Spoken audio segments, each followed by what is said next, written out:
금서, 국어사전엔 출판이나 판매 또는 독서를 법으로 금지한 책이라고 나와 있습니다. 그런데 말입니다. 하지 말라고 하면 더 하고 싶은 것이 사람의 심리지요.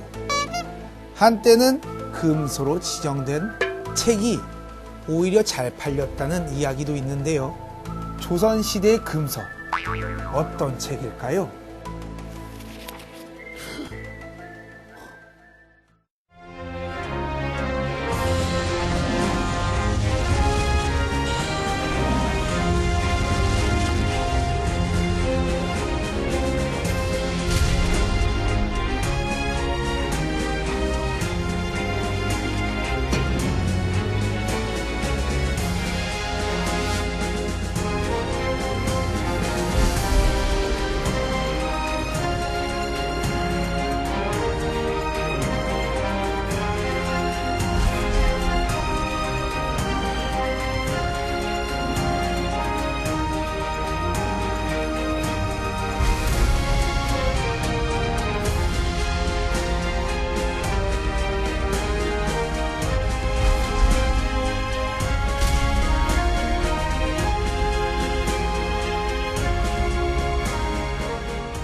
시간여행 강원 이번 주 출연자를 소개합니다. 구수한 입담으로 강원의 역사를 풀어낸다. 시간여행 강원의 멘토, 강원대학교 김풍기 교수. 율곡의 순원을 번역한 신세대 유학자, 강원 한국학연구원 이난숙 교수. 금서를 통해 시대를 읽는다. 고전소설을 가르치는 국문학자, 강원대학교 엄태웅 교수. 한국을 너무나 사랑하는 귀여운 수다꾼, 파란 눈의 한국인 가톨릭 관동대학교 최다미 강사와 함께합니다. 자, 오늘은 조선시대 금서에 관한 얘기를 나눠볼 텐데요. 먼저 엄태웅 교수님, 조선시대 금서 어떤 게 있었을까요? 대표적인 거 몇 가지 좀 들어보죠. 네, 그 금서라고 하면 보통 사전적 정의를 출판이나 판매 또는 독서를 법적으로 금지한 책이라고 하는데요. 예. 사실 그 조선시대의 상황을 감안해 보면 법적 금지를 포함해서 사회 통념상 독서를 금지한 혹은 네. 유통을 금지한 책들까지 포함을 시켜야 될 것 같습니다. 네. 그렇게 본다면은 이제 조선시대 문학 영역에서 그 금서로 지정되거나 혹은 그에 준하는 그런 대상으로 인식된 경우는 소설, 그러니까 이야기 문학 쪽에 좀 많이 있다. 예. 그래서 가령 조선 전기에는 김시습의 금오신화라든가 채수의 설공찬전, 네. 남효의 육신전, 뭐 임제의 원생몽유록 정도를 넓게 저희가 설정할 수 있고요. 네. 이제 조선 후기의 정조가 이 문체 반정 정책을 시행하면서 사실 금서는 아니지만 다수의 고전 소설들이 기피해야 될 책들로 인식이 됐다. 이렇게 말씀을 드릴 수가 있겠습니다. 예. 주로 이제 문학 쪽의 서적들이 주가 됐다라는 말씀이신데 실제로 뭐 사상을 당시와 좀 배치되는 사상을 다뤘다든가 뭐 또 종교에 관련된 서적들도 있지 않겠습니까? 사상에 대한 걸로 보자 그러면 이제 역사적으로 봤을 때 잘 아시는 중국의 진시 황제의 예. 분서객류 같은 경우에 법과 사상에 위배된다고 하는 유가 서적들을 모두 불태운 경우가 해당이 되겠죠. 예. 그 밖에도 역사적으로 쭉 금서를 지정한 역사는 면면이 이어져 내려왔고요. 예. 조선의 같은 경우에도 아시다시피 통치 개념이 유교였고 그리고 성리학을 기반으로 하는 학문 사상이 있었기 때문에 그것을 공고히 하는 데 위반된다고 생각하는 사상서들은 당연히 금서로 지정될 수밖에 없는 환경이었었습니다. 예. 그래서 불교라든가 도교 또는 유교 중에서도 양명학 이런 서적들이 그렇게 됐었고요. 천주교 서학 처음에 들어와서는 유통이 되거나 수용이 됐을지라도 예. 문제가 된다 싶으면 금서 목록에 오를 수밖에 없었습니다. 예. 서양에도 실제로 역사적으로 보면 이 금서로 이렇게 인하해서 여러 가지 사건들도 많이 있었잖아요. 아, 또 그럼요. 그런 책들도 많이 있었고. 아, 그럼요. 예. 주로 종교 서적들이었나요? 성경은 물론 금서였죠. 성경도? 예. 예. 그 이유가 왜 성경을? 16세기까지는 라틴어로 된 네. 성경 읽어야 한다는 그 라틴어가 아닌 주장이었어요. 영어로 예. 쓰여지거나 번역된 성경은 예, 금서가 됐군요. 교황이 예. 그렇게 해야 한다고. 근데 서민들이 그러니까 그 공부 많이 못하시는 서민들은 라틴어를 모르죠, 당연히. 예. 문맹인도 많았고. 여기 처음으로 예. 영어로 된 성경을 가져왔거든요. 이거는 1526년도에. 아, 그럼 당시에는 금서였겠네요. 그럼요. 그리고 이 쓴 사람은 윌리엄 틴델이라는 표지나 분인데. 제목도 금서네요. 정말 금빛으로. 네. 그렇죠. 이분이 교수형당 하다가 화형당 해서 이분이. 예. 그래서 여기 이런 식으로 돼 있었어요. 근데 당시에 그 책을 몰래 보면서 또 어떤 신앙을 키웠던 사람들은 또 얼마나 또 가슴 몰래 보는 사람 많았죠. 그렇죠. 그 우리 강원도와 관련된 금서들도 역사적으로 있죠. 예, 굉장히 많습니다. 예, 예를 들어보죠. 이제 우리한테 익숙한 것만 몇 개 예를 들어보면 운곡 원천석 네, 선생이 네. 지었다고 전하는 야사 아마 6권으로 이루어졌다는데요.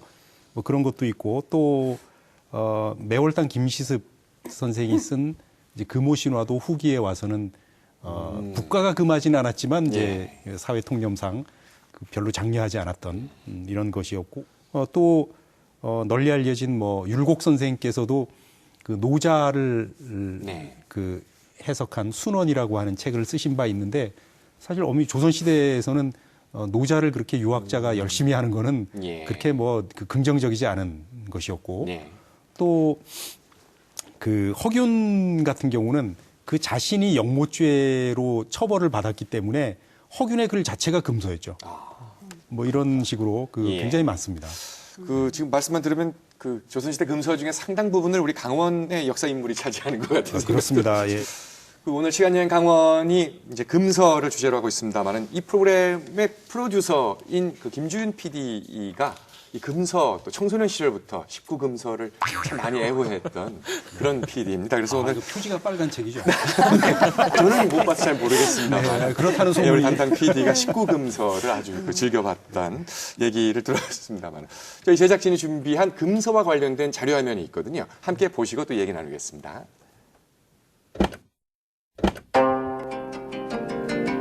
고려 말의 충신이었던 운곡 원천석 선생. 그는 고려가 망하고 조선이 개국하자 은둔 생활을 시작합니다. 운곡 선생은 태종 이방원의 스승으로 잘 알려져 있는데요. 어린 시절 방원을 가르쳤던 인연으로 방원은 임금이 된 후 은둔 중이던 운곡 선생을 찾아갑니다. 하지만 운곡은 왕을 만나주지 않고 노구할미에게 다른 길을 일러주라 말하는데요. 훗날 자신이 임금을 속였다는 사실을 알게 된 노구할미는 스스로 물에 빠져 죽음을 선택합니다. 그런데 이 고려 말의 충절, 운곡 원천석 선생은 2,000수가 넘는 운곡 시사와 야사를 은둔 중에 집필합니다. 아쉽게도 야사 6권은 후손들에 의해 불태워졌다 전해지는데요. 이런 사실로 미뤄보아 야사 6권은 조선의 금기시 되는 내용을 담고 있었다 유추해 볼 수 있죠. 강릉을 대표하는 학자 중 한 명, 바로 매월당 김시습 선생인데요. 조선 전기 매월당은 한문 소설집인 금오신화를 지었습니다. 우리나라 최초의 한문 소설 금오신화. 금오신화는 한 권의 책이지만 그 안에는 5편의 단편 소설들이 들어있고요. 이 5편의 공통적인 특징을 말하자면 첫 번째, 우리나라 사람들이 주인공이고 우리나라 사회가 시대적 배경이고 우리나라 문화, 역사, 풍물, 관습 등을 담고 있습니다. 김시습은 금오신화를 지은 뒤에 이 책을 석실 안에 감춰뒀었다고 전해집니다. 작자 스스로 이 책을 금서로 여겼던 거죠. 왜일까요? 가장 중요한 게 소재 부분인데 남녀 간의 사랑 이야기와 귀신, 용궁, 용왕, 죽음, 환생 이런 신비로운 것들을 소재로 사용합니다. 지금 살아가는 우리에게는 소설 속에 그런 소재들이 너무나 당연한 거지만 1400년대 사람들의 생각으로는 아무도 남녀 간의 사랑 이야기와 귀신 이야기를 책의 소재로 쓰지 않을 때 소재로 사용했다는 것이 문학적으로 굉장히 중요한 가치가 있다고 합니다. 성리학이 지배했던 조선 사회.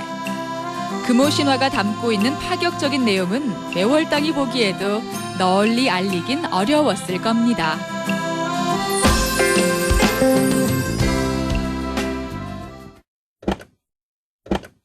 저희 프로그램을 통해서도 한번 얘기를 나눈 적이 있었는데요. 운곡 원천석 선생입니다. 운곡 시사 그리고 6권의 야사를 지었는데 이걸 발표하지 않고 후손들에게 잘 감추어 지켜라 뭐 이런 유언까지 남기고 세상을 떠나기도 했습니다. 근데 결국 운곡 시사는 나중에 세상에 드러나지만 야사 6권은 결국은 소멸되고 말았다라고 지금 전해지지 않습니까? 이렇게 책을 만들어 놓고도 공개하지 못했던 어떤 사연이랄까요? 잠깐 좀 언급해 주시면. 예, 운곡의 생애를 잠깐만 이제 소개를 해드리면 운곡은 그 고려 말 공민왕 때 과거에 급제한 사람입니다. 그러니까 누구랑 같이 급제 동기생이냐면 정도전, 뭐 도운 이숭인 이런 분들하고 과거 급제 동기생이에요. 그런데 그 지금 현재 이제 운곡이 언제 세상을 떠났는지는 정확히 알려지지 않은데 만약에 90세 전후까지 살았다고 치면 이제 조선왕조 건국 이후에도 한 30년을 더 산 분이거든요. 그래서 그 태종 이방원이 이제 어렸을 때 운곡에게 배우기도 하고 그래서 그 사제 관계였기 때문에 운곡이 어떤 인물인지 굉장히 잘 알았던 것이죠. 그래서 자기가 태종으로 이제 왕이 되고 나서 운곡 선생을 모시려고 뭐 설화에 보면은 이제 원주까지 와가지고 왔는데 어떤 할머니가 길을 반대로 가르쳐줘서 뭐 못 만나고 이랬대더라. 이제 이런 얘기도 전하잖아요. 그 운곡이 어쨌든 태종을 피해서 치악산으로 이제 은거한 다음에 말씀하신 이제 야사라고 하는 책을 6권을 짓습니다. 근데 야사라고 하는 이 제목이 보면은 이게 역사서라는 건 분명하죠. 다만 이분이 이제 돌아가시기 전에 후손들한테 나중에 후손들 중에 어진 사람이 나오지 않으면 이 함을 열어보지 마라라고 하면서 함에다가 이제 석함에다가 이 책을 넣고 자물쇠를 잠궈놨었대요. 그런데 증손 때쯤 돼가지고 이제 어느 날 이 운곡 선생 제사를 이제 자손들이 모여서 지낸 다음에 다 모여서 야 저거 한번 열어보면 좋지 않겠니? 궁금하잖아요. 왜 도대체 열어보지 말라 그랬는지. 그래서 후손들이 상의해가지고 열었답니다. 열었는데 내용이 너무 놀라운 내용이 들어 있어서 불태워버리고 결국 이제 그 책은 이제 소실됐다 이렇게 전하는데 그런 이야기도 있지만 이 책에 대한 기록이 16세기 후반부터 단편적으로 남아 있습니다. 그러니까 예를 들면 16세기 후반에서 17세기 전반까지 살았던 김시양이라는 사람이 자해필담에서 이 책을 인용하고 있고요. 인용한다는 것은 그 책을 그렇죠. 봤다는 거죠. 인용된 걸 보면 어떤 내용이 있냐면 이제 크게 3가지인데 하나는 이 야사라고 하는 책에서 고려의 공민왕 아들이 우왕 아닙니까? 공민왕 다음이 우왕인데 보통 이제 조선시대 역사에서는 신돈의 아들이라고 몰아붙여요. 그래서 신우 이렇게 표현하거든요. 그런데 그 우왕이 공민왕의 아들이 맞다라고 하는 기록을 이 속에 넣었다는 거예요. 그러면 이거는 조선으로서는 굉장히 치명타죠. 왜냐하면 공민왕의 아들 우왕이 신돈의 아들이기 때문에 정통 왕이 아니라서 우리가 새로운 왕조를 세울 명분을 받은 건데 그 아니라고 썼으니까 그렇죠. 굉장히 문제가 되죠. 그다음에 또 하나가 뭐냐면 고려를 위해서 절의를 지켰던 사람들은 다 고초를 겪고 있는데 고려를 배반한 사람들은 다 부귀영화를 누린다.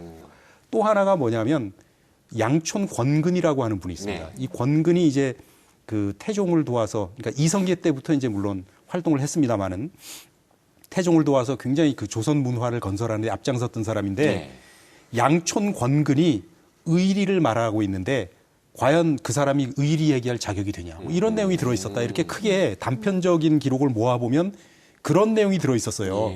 그러니까 당연히 후손들 입장에서는 이거 나오면 난리가 나죠. 집안이 풍비박산 나죠. 금오신화 같은 경우에는 그 조선 후기에는 이제 그 기이한 소설, 귀신 나오는 소설처럼 인식되니까 사회적으로 그렇게 그 긍정적인 반응을 못 받았고 다만 거기에 또 더해서 금오신화의 경우에는 임진왜란 병작을 한 이후에는 우리나라에 남아있는 기록이 없습니다. 없고 오히려 이게 이제 우리나라에 새롭게 다시 소개된 게 언제냐면 20세기 초에 육당 최남선이 일본에서 이 금오신화 판본을 발견해가지고 이걸 소개를 해요. 그래서 역수입되죠. 몇백 년 동안 잠시 우리 역사에서 사라졌었고 오히려 그게 일본에서는 여러 차례 판각이 됩니다. 왜냐하면 일본에서는 그 주로 일본에서는 보니까 판각된 게 주로 절에서 판각을 했어요. 예. 그렇게 됐고 그다음에 그 여러 해 됐습니다마는 이 금오신화 초판이 중국에서 발견이 됐었죠. 예. 중국에서 이제 그 일부가 발견이 돼서 금오신화의 원래 모습을 우리가 이제 좀 추정할 수 있게 되는. 오히려 이런 일이 있었죠. 우리나라에서가 아니라 그때 한류 바람을 그때 네. 올려. 예. 외국에서 아주 인기가 있었고 네. 네. 일본에서는 사실 그 에도 문학이나 이런 그때 이제 이 소설이 발달하는데 그 소설 발달에 굉장히 중요한 역할을 하는 책이 금오신화입니다. 예, 예. 네. 근데 왜 그걸 그 김시습은 단지 이제 그 기괴한 얘기들 또 귀신 얘기들 뭐 이런 것들 때문에 좀 감추려고 했던 건가요? 그렇다기보다는 네. 이제 우리가 지금 보면 귀신 이야기지만 김시습이 그러니까 작가 자신이 네. 이 책을 위험하다고 생각했을 때는 그 당시 그 시대에 저촉되는 저항의식 같은 게 내용이 담겨 있다고 이제 네. 본 거죠. 그러니까 아마 그러니까 김시습의 생각에는 이 책 속에 시대에 대한 비판과 예. 저항의식을 담았다고 생각이 됩니다. 그러니까 내가 그렇게 생각을 가지고 썼으니 예. 남들도 분명히 알아차릴 것이다. 그러면 당분간 이 책을 석함에 넣어놓고 네. 공개하지 마라. 이렇게 이야기했을 수가 있겠죠. 조선시대의 유명한 금서는 어떤 게 있을까요? 우리 제작진이 관련 자료 화면을 준비했습니다. 함께 보시죠.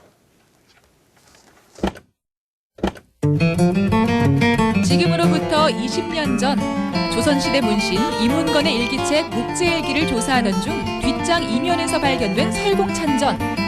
설공찬전은 역시 조선시대 문신이었던 채수의 소설인데요. 죽은 설공찬이 저승에 다녀왔다는 내용입니다. 조선세계를 빗대어 가지고 당시 정치 상황을 비판한 내용을 담고 있기 때문에 요새 말로 하면은 일종의 불온서적이죠. 그래서 사헌부에서 그 책을 이제 몽땅 거두어서 불태웠습니다. 뭐 이런 그 논란들이 한 3, 4개월 이어진 걸로 봐서는 아마 그 당시에는 이 설공찬전이 매우 인기 있는 소설이 아니었던가 이렇게 여겨집니다. 조선왕조 실록을 살펴보면 사헌부에서는 설공찬전을 금서로 지정하는 것은 물론이고 이를 지은 채수를 처벌해야 한다는 내용을 올릴 만큼 당시 사회상에서는 상당히 파격적인 내용을 담고 있었죠. 결국 이 설공찬전은 요서운 장률, 즉 소지하고 있는 것만으로도 큰 죄가 되는 금서 중에서도 으뜸가는 금서였습니다. 그 성리학이 지배하던 조선조 사회는 소설 배경론이 아주 팽배했습니다. 그러니까 이제 양반가에서는 이제 자제들에게 소설 읽는 것을 금했습니다. 소설과 같이 허무맹랑한 이야기는 그 인성도야에 도움이 되지 않는다. 또는 이제 그 인륜을 해친다. 이런 생각에서 그 소설을 못 읽게 했죠. 그러니까 이 설공찬전 내용에는 저승을 다녀온 귀신 이야기가 담겨 있으니까 당시 시대상으로 봐서는 도저히 용납할 수 없는 그런 내용이었다 이렇게 생각합니다. 결국 사헌부에서는 채수의 교수형을 요구했지만 중종임금의 선처로 교수형을 면하고 파직에 이르게 됩니다. 채수가 사실 그 당시에 그 상황으로 죽임을 당해 마땅한데 그 중종 반정에 가담을 했기 때문에 공신으로 그 녹봉이 됐고요. 또 이제 인천군이라는 군호까지 받았기 때문에 그래서 중종 임금의 선처로 극형을 면했습니다. 이제 그 이후에 채수는 이제 그 벼슬길에 전혀 나가지 않고 이제 함창에 내려가서 그 쾌재정이라는 정자를 짓고 풍류를 즐기며 이제 말년을 보냈다 이렇게 전해지고 있습니다. 하지만 설공찬전이 불태워진 이후에도 채수는 변함이 없었습니다. 회제정에서 지인들과 교류하며 시문을 나누고 함께 폐관문학을 가까이 했었다고 하니 그의 뜻을 꺾을 수가 없었던 모양입니다.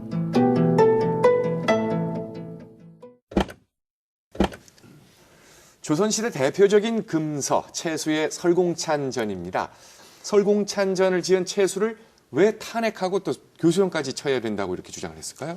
그 1511년 예. 9월에 이 설공찬전을 쓴 채수에 대한 처벌의 수위 이런 것들이 이제 조정의 화두로 예. 떠오르게 되는데요. 그 이유는 명확합니다. 그러니까 이 채수가 쓴 설공찬전이 당시 국가 이데올로기와 맞지 않는다는 점, 그것이 가장 근본적인 이유겠고, 네. 그 다음에 저희가 확실하게 추정할 수 있는 것 중에 하나가 이 작품이 당시에 채수는 분명히 한문으로 원작을 썼겠지만 예. 그 뒤에 이제 한글로 아마 번역이 되어서 유통이 된 것 같습니다. 예. 그러니까 국가에서 보기에 이 일반 백성들에게까지도 그런 내용을 전파할 가능성이 매우 높은 네. 그런 우려스러운 책으로 인식이 된 것 같습니다. 예, 예, 그래서 이제 금서로 지정이 된 거죠. 그래서 조정에서는 설공찬전을 요서라고 지목했습니다. 그러니까 민심을 어지럽히는 아주 네. 요사스러운 책으로 정하고 이 책을 보관하고 있는 사람에 대해서는 요서은장률이라고 해서 이 민심을 어지럽히는 요사스러운 책을 보관한 죄를 네. 물어서 처벌을 하겠다. 이렇게 이야기를 했습니다. 자. 그래서 실제로 이 설공찬전이라는 작품이 최근까지도 전해지지 않고 있었습니다. 네. 그러니까 실록에 나와 있는 작품 이름만 저희가 확인을 한 것이고 네. 작가만 확인을 한 것이었지 실제 작품은 확인을 할 수 없었는데 그 이제 다행히도 한 20년 전에 묵제일기에 그 뒷장에 그러니까 예전에는 그 한문을 이제 붓으로 먹으로 쓰다 보면 예. 번지기 때문에 양면을 쓰지 않고 한 면만 쓰잖아요. 네. 그래서 이제 그 뒷면에 그 누군가가 남긴 그 한글 기록이 있는데 그게 뭔지 모르다가 예. 결국은 그것이 설공찬전의 일부라는 것이 확인이 됐습니다. 오, 예, 그러니까 예. 이면지에다가 누군가가 그 필사를 했겠죠. 예. 근데 다행스럽게 그것이 이제 남겨져 가지고 그 다행히 설공찬전의 내용의 일부를 예. 저희가 확인할 수 있게 된 것입니다. 그렇게 해서 지금 우리가 알고 있게 되게 됐군요. 네, 네. 아니 근데 내용이 도대체 뭐길래 이렇게 요소로 지정되고 네. 예.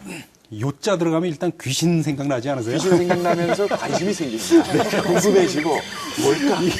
이게 귀신 얘기거든요. 네, 귀신 얘기. 이제 순창에 사는 설충난이라고 하는 사람이 네. 이제 딸 하나 아들 하나 이렇게 데리고 있었는데 그 아들 이름이 설공찬이에요. 예, 예. 설공찬인데 이 설공찬이 장가도 들기 전에 병으로 세상을 떠납니다. 그리고 나서 이제 3년 뒤에 이제 신주를 집에 모시고 이제 제사를 지내주다가 3년 뒤에 이제 신주까지 묻었는데 그 설충난의 그 동생이었던 설충수 집에 귀신이 나타나서 이제 그 사이에 이제 뭐 아주 복잡한 뭐 여러 사람이 나오는데 어쨌든 그 중요한 요지는 이거예요. 그 집에 어떤 사람에게 귀신이 씌었는데 네. 그게 설공찬의 귀신이 씌인 거예요. 그래가지고 처음에는 사람들이 잘 안 믿었는데 보니까 얘가 평소에 오른손잡이였는데 왼손으로 밥을 먹거나 뭐 이런 식으로 그러니까 설공찬의 버릇을 그대로 한단 말이죠. 예. 그래가지고 사람들이 이 설공찬 귀신이 이제 그 몸속에 들어와서 얘기를 막 하니까 저승이 궁금하잖아요. 그래서 야 저승이 어디냐 이렇게 물어봤더니 바닷가인데 순창에서 한 40리밖에 안 된다. 뭐 이러면서 아. 그 저승의 나라 이름이 단월국이라고 하는 나라인데 거기에 어떤 흥미로운 얘기를 하냐면 아무리 이승에서 그 강력한 권력을 갖고 있던 사람도 저승에 가면 선악에 따라서 다시 재배치된다는 거예요. 천당지옥으로 다시 간다는 거예요. 예. 황제도 저 지옥에 가 있더라. 사람 많이 죽인 사람일수록 지옥에 간다. 네. 뭐 이런 얘기를 하고 또 하나는 뭐냐면 아무리 여성이라도 능력이 뛰어나면 거기 발탁돼서 벼슬 한다. 뭐 이런 식의 얘기를 하는 거예요. 아하. 그러니까 그리고 이제 그런 얘기를 막 하는데 뒷장이 떨어져 나가서 뒷얘기를 우리가 모르는 거죠. 예. 그래도 원본이 다 발견이 안 돼가지고. 그래가지고 이제 그런 걸로 이제 우리가 추정해 보면 예. 이게 저승 갔다 온 경험담인데 일단 죽은 사람이 저승 얘기를 한다는 것 자체가 그 유교 사회에서는 이게 그 이데올로기에 맞지 않는 것이고 또 더군다나 윤회 화복 얘기를 한다는 건 불교 얘기잖아요. 예. 그러니까 곤란하죠 이게.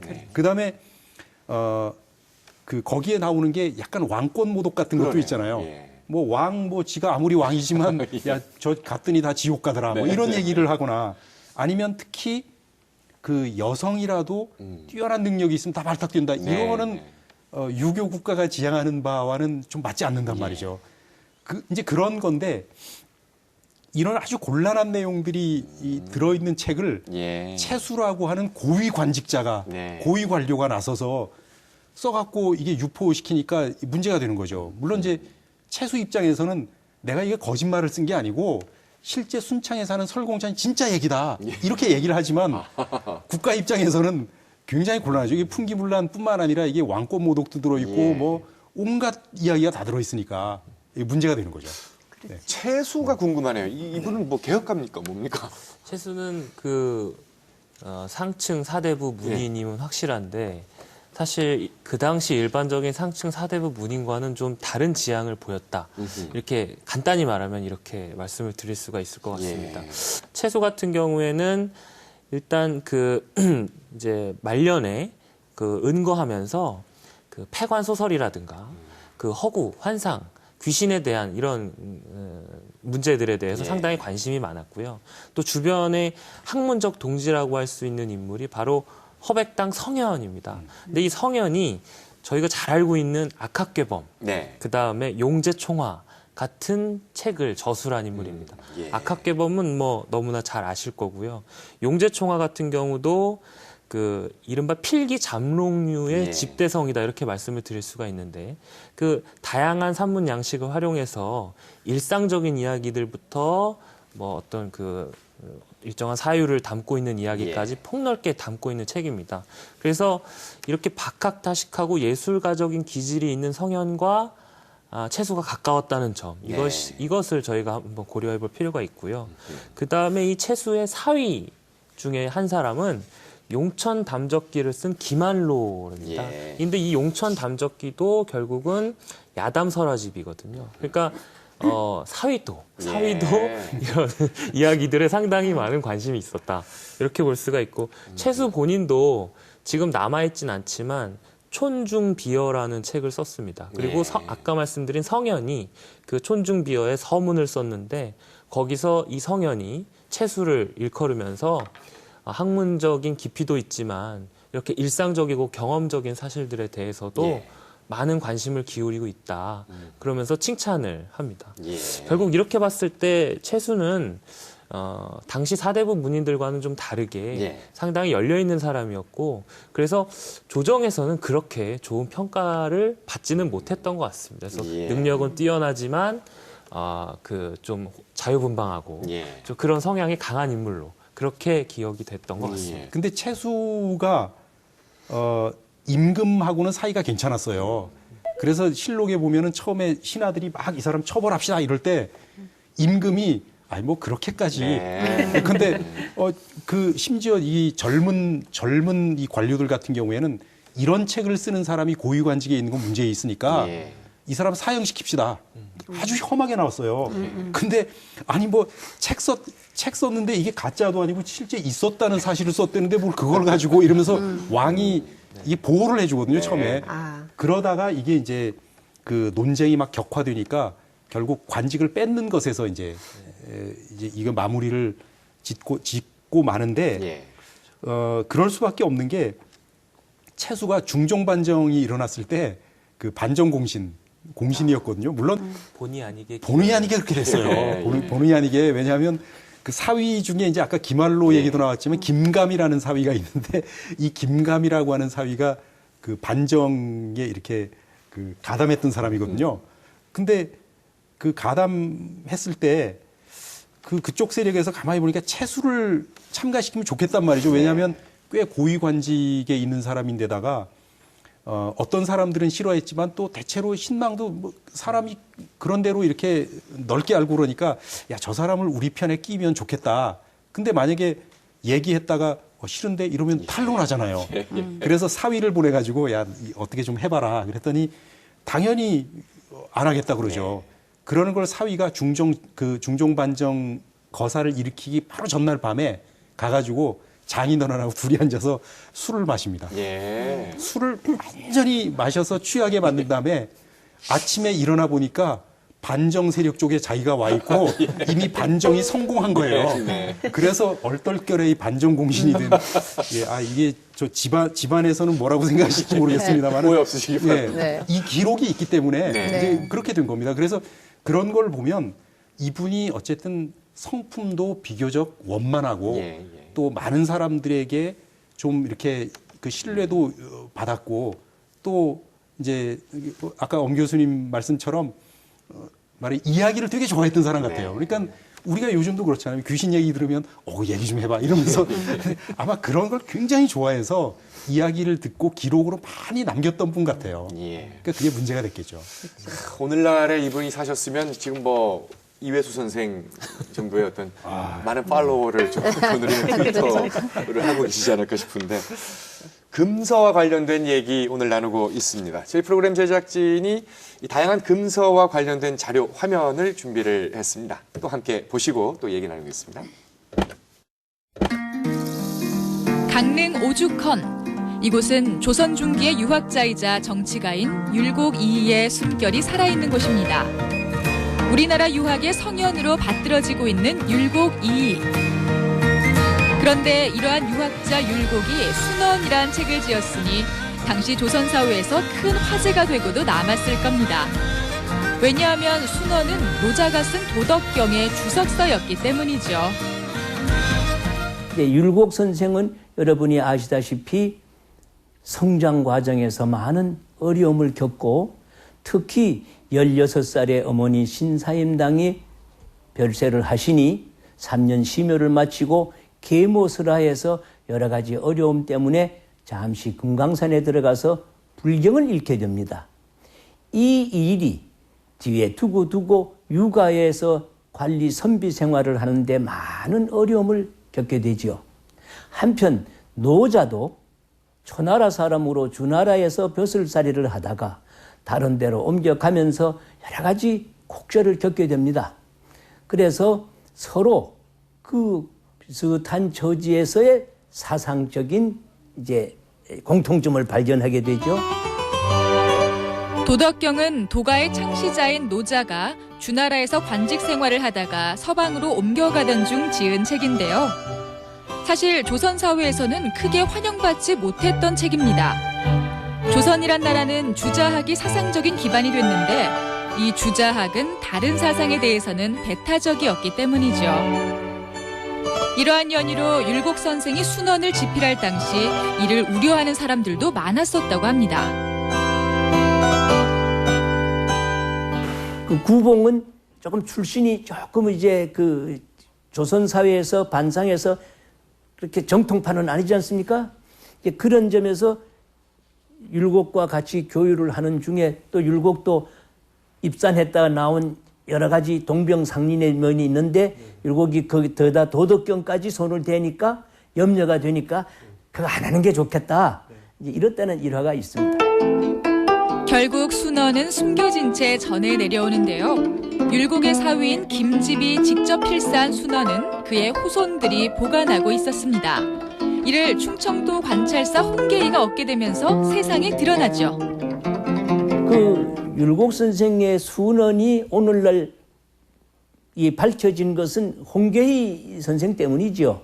홍계이 선생이 관찰사를 할 때 관내 순시를 하다가 그 율곡 선생의 사위인 김집의 후손 문중에서 그 책을 발견하고 거기에 발문을 써서 1750년 영조 때에 그걸 활자본으로 간행을 하게 됩니다. 조선의 성리학을 이루어낸 율곡 이이는 학문은 사상을 가리지 않아야 하며 좋은 학문은 계승돼야 한다고 믿었습니다. 그의 이러한 뜻을 담고 있는 책, 바로 순원입니다.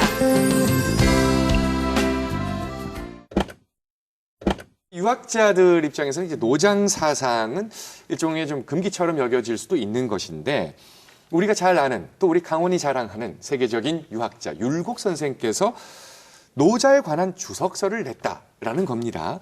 그리고 그 주석서를 또 직접 또 번역하신 분도 여기 또 한 분 계시고 그렇습니다. 네. 근데 이게 좀 어떻게 된 걸까요? 왜 율곡 선생은 이렇게 했을까요?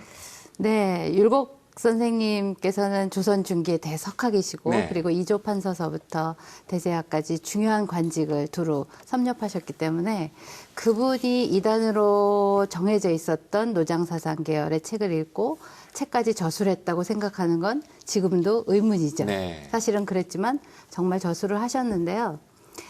조선조 역사를 이렇게 봤을 때 그 과거 시험을 보면 책문이라는 답안지를 쓰잖아요. 네. 보면 노장 사상의 계열의 책을 읽고 그 개념이 들어간 답안지를 쓰는 경우들이 굉장히 많았습니다. 그렇게 보면 식자층들은 불교 서적이나 아니면 노장 사상 계열의 책을 이미 많이 읽으셨다는 얘기가 되는 거고요. 그러나 그 책을 읽었다고 해서 다시 내가 주석서를 쓰는 건 또 다른 문제인데 율곡 선생은 그걸 쓰셨습니다. 근데 저술하는 의도가 조금 달라요.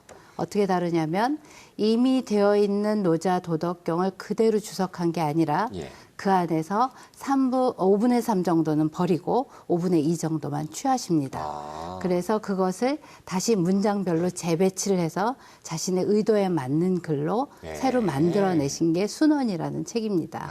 그렇군요.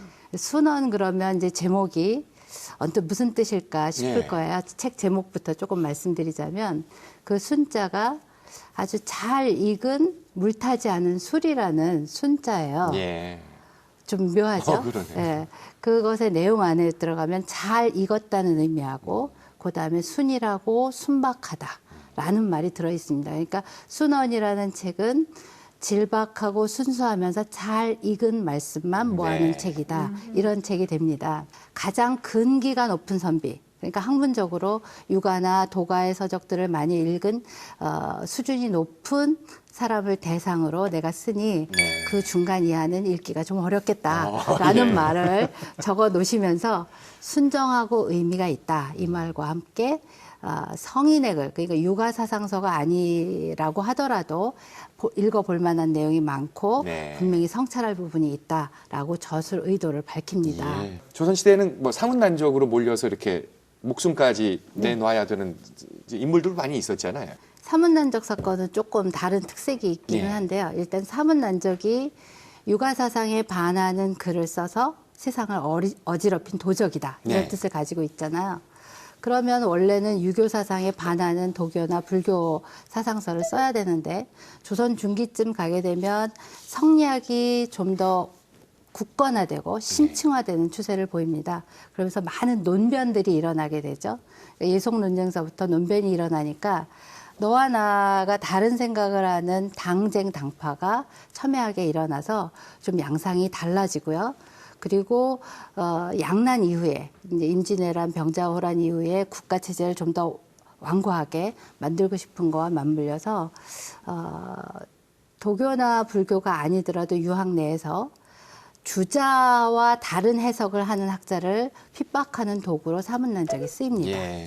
그래서 그런 학자들 가지고 사문난적이라고 몰아서 사형을 시키거나 책을 금서로 만드는 것들이 일어나게 되죠.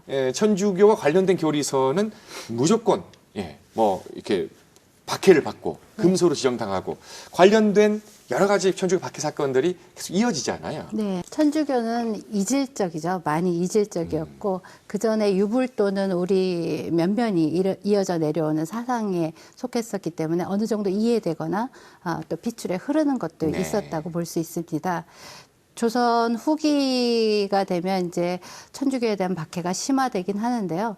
그 전에는 박해하지 않았던 적도 충분히 있었습니다. 연구하고 공부했던 적이 있었기 때문에 꼭 그렇게 보긴 어려운데 이제 금서로 됐던 책 중에 대표적인 것은 뭐 천주시리, 칠극 이런 것들을 볼 수 있을 거예요. 그 이제 잘 아시다시피 마테오 리치가 만들었던 또 한문으로 번역이 돼서 나온 책이기 때문에 중국이나 한국에서 읽기가 수월했고요. 또 칠극은 7권으로 되어 있는데 이제 수양서예요. 수덕서이기 때문에 가만히 학자들이 읽어보니까 유교도 굉장한 수양론이 많잖아요. 일맥상통하는 부분이 있다고 보여지는 거예요. 그래서 성호이익 같은 학자도 그 책을 읽어보고 괜찮다. 이런 부분은 극기복리에 도움이 되는 부분이 있다라고 써놓은 것이 있고 어느 일정 부분 또 이런 것은 동의할 수 없다라고 써놓은 부분이 있습니다. 하느님이 왕 위에 있다. 이런 그런 것들이 여기서도 조금 걸렸을 것 같은데. 빗박의 이유였을 수 있다라는 거죠. 왜냐하면 이제 우리가 그 조선시대 문헌에 보면 이제 그 이난숙 교수님 말씀처럼 이제 이게 기본적으로 그 처음에 들어온 건 학문적인 차원에서 들어왔단 말이죠. 그래서 지금 알려져 있기로는 이제 허균이 제일 먼저 이 책을 가지고 들어왔다 이렇게 알려져 있는데 그게 이제 뭐 지복유서를 쓴 이수광이라든지 이런 사람들에 의해서 이제 널리 알려지고 뭐 이런 게 있는데 그 17세기까지는 18세기 전반까지는 대체로 이게 학문적인 그러니까 이게 특이한 학문이니까 네. 그 유학자들이 그러니까 우리나라 선비들이 굉장히 독서광인 거예요. 네. 그러니까 이상한 책은 다 봤는데 이게 이제 신앙의 문제로 넘어가 버리면 어떤 문제가 있냐면 이제 신이 왕보다 높으니까 예. 음. 그런데다가 거기서 걸렸을 것 같은데. 그런데다가 또 하나가 뭐가 있냐면 아버지나 어머니 부모님보다 이게 신이 먼저란 말이죠. 네. 그래서 네. 무군무부 임금도 없고 아버지도 없는 네. 이런 그 비윤리적인 게 있냐 네. 이래가지고 보통 무군무부라고 비난을 해요. 제일 이제 결정적인 사건은 이런 거죠. 신주를 집에다가 이제 모시고 제사를 지내잖아요. 예.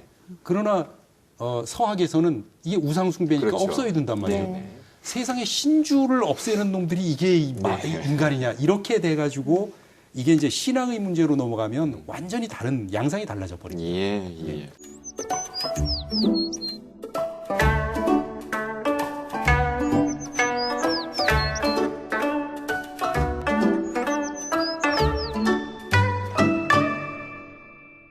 자, 이제 역사 스토리 이프 시간입니다. 오늘은 이 금서에 관련된 얘기를 했는데요.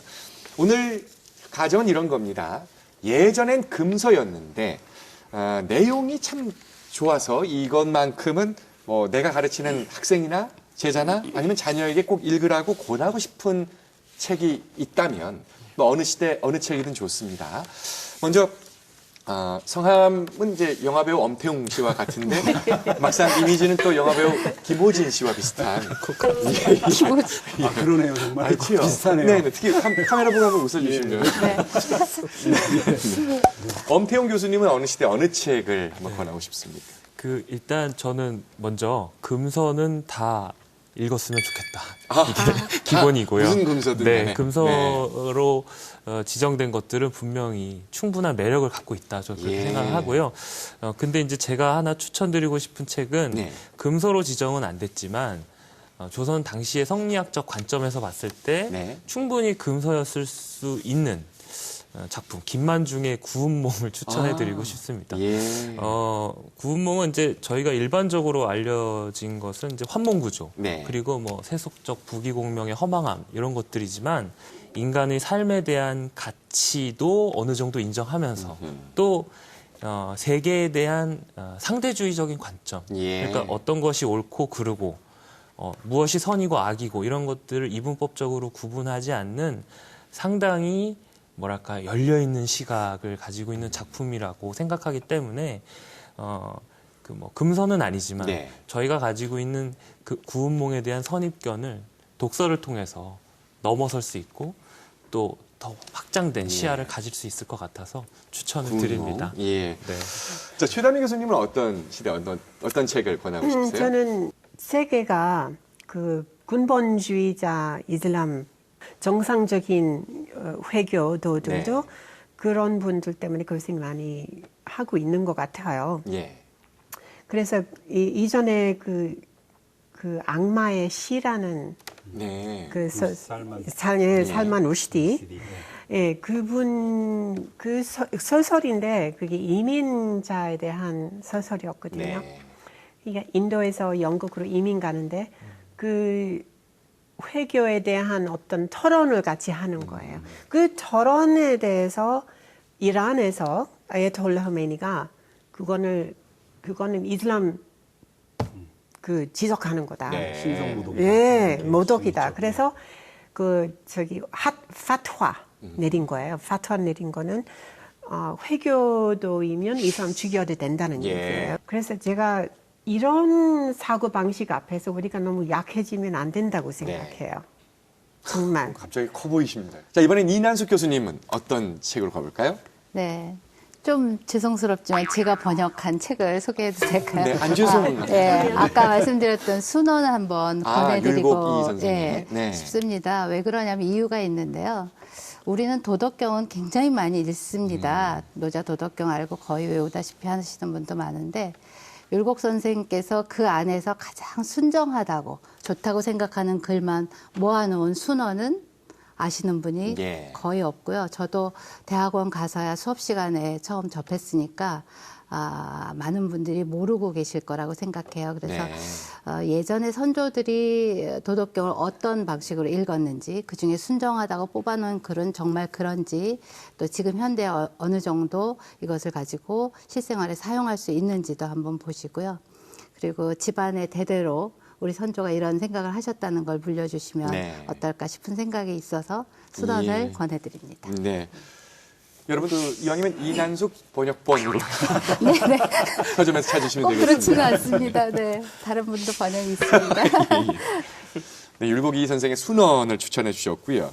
김풍기 교수님은 또 오늘 기대가 됩니다. 네, 저도 정말 추천하고 싶은 책은 많이 있지만 명나라 철학자 중에 네. 이타고라는 분이 있습니다. 이타고. 네. 네. 이지, 이름이 이지죠. 네. 이타고의 분서라는 책이 있어요.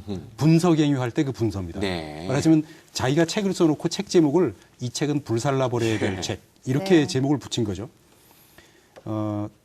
번역이 다 돼 있습니다만 네. 다 읽으실 필요 없고 그냥 이렇게 뒤적뒤적 하면서 한 편씩 읽으시면 정말 좋은 책입니다. 왜냐하면 이 책은 그 새로운 사유, 새로운 생각을 만들어 나가는데 절대 어떤 세력에도 굴복하지 말고 정말 그 진리를 향해 나아가라. 이런 말하자면 행동 강령을 담은 것 같은 느낌이 드는 책이에요. 그래서 여기에 보면 그런 것도 있거든요. 남자든 여자든 공부를 가르쳐서 말하자면 진리를 향해 나아간다면 그 사람이야말로 최고의 진실한 사대부고 예. 또 예컨대 책을 읽었는데 책을 읽은 것만큼 그 사람이 변화하지 않으면 그게 무슨 책 읽은 거냐. 네. 뭐 이런 얘기도 있고 굉장히 좋은 얘기가 많습니다. 그 굉장히 과격한 책이고 그래서 중국에서도 한때는 금서였고 조선 후기에는 당연히 금서였고요. 뭐 금서였는데 그러나 여전히 지금도 새로운 사유를 향해서 나아가는 특히 젊은 학생들이 예. 한번 꼭 읽어보셨으면 하는 네, 책입니다. 예, 예. 저 오늘 금서에 관한 얘기를 했습니다. 가끔씩은 너무나 정보와 책이 넘쳐나는 세상이라서 책을 오히려 덜 읽게 되는 그런 세상은 아닌가 싶은데요. 이 겨울이 다 가기 전에 꼭 한 권쯤 손에 잡고 눈과 마음에 넣어보시는 건 어떨까 하는 생각이 드네요. 시간여행 강원 오늘은 여기까지고요. 다음 시간에 또 뵙겠습니다. 고맙습니다.